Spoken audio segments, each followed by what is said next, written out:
Hoje vamos colocar frente a frente dois personagens completamente fora do padrão tradicional de poder. De um lado, Luffy, o pirata que alcançou o ápice da liberdade no combate. Do outro, Kanchomé, um Mamodo que começa fraco, bem cômico, mas que evolui até trocar níveis de manipulação da realidade que desafiam qualquer lógica física. E a pergunta aqui não é simples, não é só sobre força, não é só sobre velocidade, é sobre uma coisa muito mais perigosa.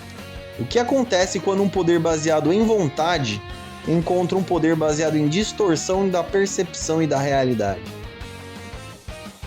Antes de qualquer comparação direta, precisamos entender uma regra fundamental. Em Zatch Bell, os poderes dos Mamodos são chamados de magias. Essas magias são efeitos fixos, ativados por meio do poder do coração do usuário. Isso significa que a magia não escala diretamente com a força física do oponente. Ela não bate mais fraco porque o inimigo é mais forte. Ela simplesmente ativa o efeito que é descrito nela. Agora, isso não significa que o usuário é infinito. Existe o poder do coração, que limita quantas vezes e com que intensidade a magia do Mamodo pode ser utilizada. Esse poder seria o equivalente funcional ao Haki, a energia espiritual de outras obras, também como Ki ou Chakra. Não no efeito, mas na fonte de sustentação. Em One Piece temos uma estrutura híbrida. As frutas do diabo definem o tipo de poder. O Haki funciona como amplificador de ataque, defesa e vontade. Mas aqui vamos estabelecer uma regra importante para o equilíbrio do debate. O Haki não irá anular as magias de Kanchomé. Isso porque estamos lidando com um sistema diferente de ativação de efeito. Haki é a força de vontade manifestada. Magia também depende da vontade, mas não funciona como resistência direta ao que ela causa. Com isso definido, podemos entrar no combate. Luffy é um personagem que evolui em escala de combate de forma extremamente clara. Até o Gear 4, ele é apresentado em um nível absurdo de poder físico. Estamos falando de força sobre-humana, resistência elástica extrema, velocidade muito acima do padrão humano, ataques com nível de destruição massiva, mas em curta escala. Nesse estágio, ele já está em um patamar onde derrotar exércitos ou destruir grandes estruturas não é algo fora do contexto. Mas é com o Gear 4 que ele realmente entra em outro nível.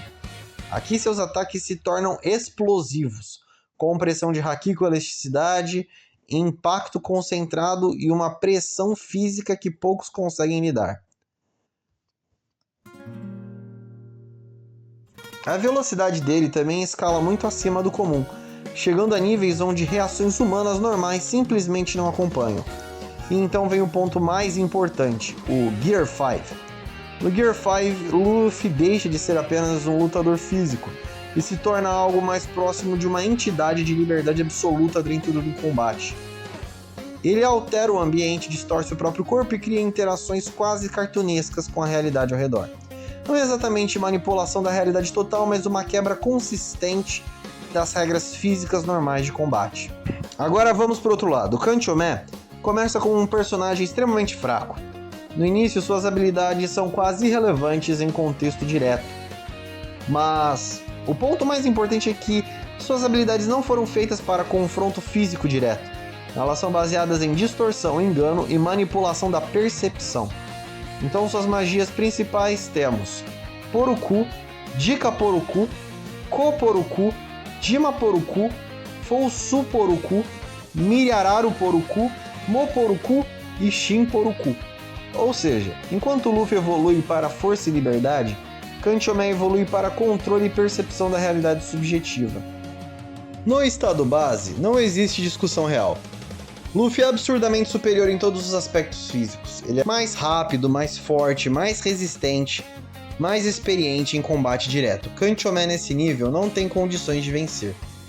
Ele pode tentar fugir com um Dika Poruku e ficar pequenininho, pode criar alguma distração com o Ko Poruku, pode confundir ou se camuflar usando o Poruku, mas qualquer contato direto com o Luffy provavelmente encerraria a luta. Porém, quando o Kanchomé ativa o Jima Poruku, a luta começa a mudar de patamar. Agora ele não é mais indefeso. Com múltiplos corpos reais, e aumento de força, ele passa a resistir a ataques diretos, lutar fisicamente em certo nível, cria pressão real no combate. Aqui o Luffy ainda tem vantagem, mas já não é unilateral. Para lidar com isso, ele provavelmente precisaria recorrer ao Gear 4, sim, ao Gear 4. Os clones de Kanchomé criam força para percorrer distâncias enormes como o corpo do Faldo, que é basicamente um mecha, diz Zatch Bell. Levanta toneladas e ainda dão vantagem numérica.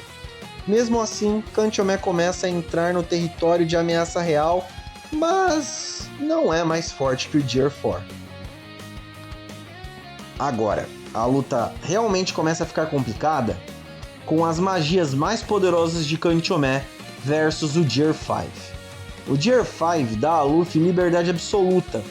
Ela altera o ambiente, muda as interações físicas de combate de forma imprevisível. Porém, com Kanchomé, já aparece o Fousuporuku. Com ela, Kanchomé libera uma luz de suas mãos, que se Luffy ver, vai perder os poderes, e sim, essa habilidade faz com que o cérebro do adversário se recuse a usar seus poderes. Outra magia complicada é o Miriararu Poruku, que pode clonar o poder do adversário e usar contra ele, por exemplo. Imagine um Kanchomé com Gear 4.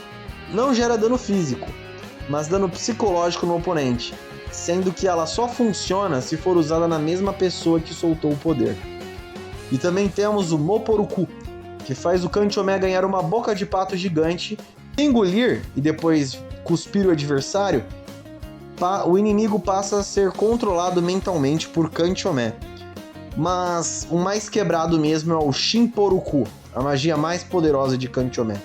Ela não apenas distorce o corpo ou cria ilusões simples, ela cria uma realidade alternativa, onde o ambiente segue regras definidas por Kanchomé. O inimigo pode ser manipulado dentro dessa percepção. Dor e eventos podem existir de forma real dentro da ilusão. E o mais perigoso, o oponente não percebe facilmente que está dentro dela e pode levar à destruição completa da mente do inimigo. Em seu primeiro uso, Fulgore impediu Kanchomé de levar esse poder às últimas consequências, para não destruir a mente de seus adversários. Isso muda completamente a lógica da luta. Enquanto Luffy depende da liberdade dentro da realidade, Kanchomé pode mudar a realidade percebida. O Luffy tem feitos de força significativos. Destruiu navios, embarcações, monumentos. Tem uma velocidade que provavelmente ultrapassa o supersônico.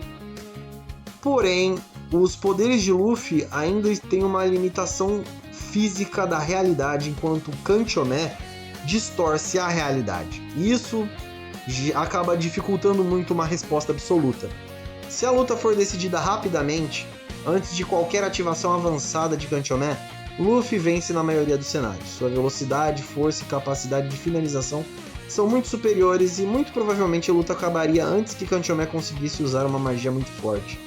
Mas, se Kanchomé conseguir ativar o Shinporuku com sucesso, o combate muda completamente. O Luffy pode até resistir fisicamente, mas estaria preso dentro de uma estrutura onde as regras não são mais as físicas, são as perceptivas construídas por Kanchomé. O resultado, na minha visão, mais equilibrado seria Luffy e Kanchomé empatam com uma leve vantagem do Luffy na maioria dos cenários. Essa não é uma batalha simples de força contra força, é um conflito entre dois conceitos extremos. Luffy representa a liberdade física absoluta dentro do combate. Kanchomé representa a quebra da percepção da própria realidade. E quando esses dois conceitos colidem, o resultado nunca é completamente previsível. Mas se tivermos que escolher um vencedor mais consistente dentro dessas condições gerais, eu diria que é o Luffy. Ainda assim, Kanchomé é um dos poucos personagens capazes de transformar uma vitória quase certa em algo completamente instável. E isso, por si só, já torna essa luta muito mais interessante do que uma simples comparação de poder bruto. Espero que tenham gostado do vídeo, por favor curtam, se inscrevam. Muito obrigado e até a próxima.